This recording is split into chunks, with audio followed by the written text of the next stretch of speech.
पूजा करे ब्रह्मा विष्णु महेश हो।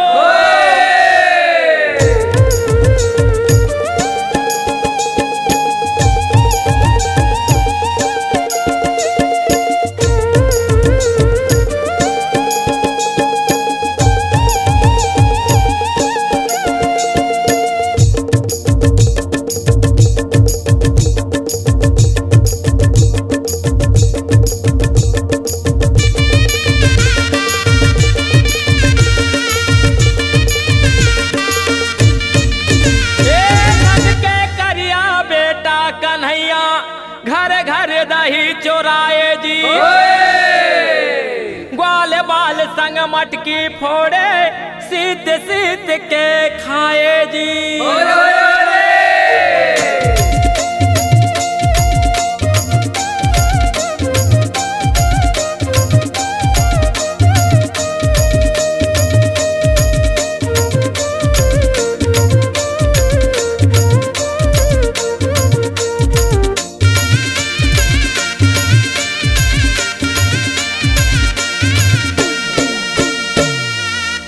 अरे भैया जल थे रिग बिगी बाती दिया संगी, औ घर अंगना चमकाए हो।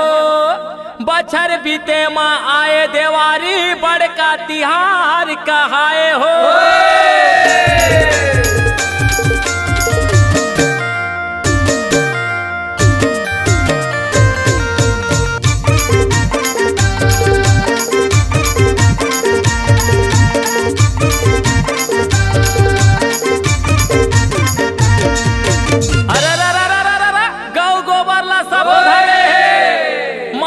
तिलक लगाए हो, छोटे परत है पांव बड़े के आशीष पाए मुस्काए हो।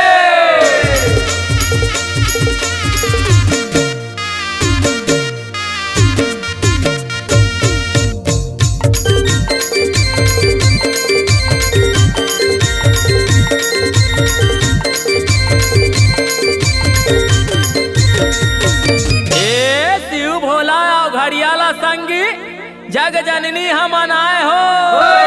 मगर रहे सब बेटी माई हाँ 16 सिंगार।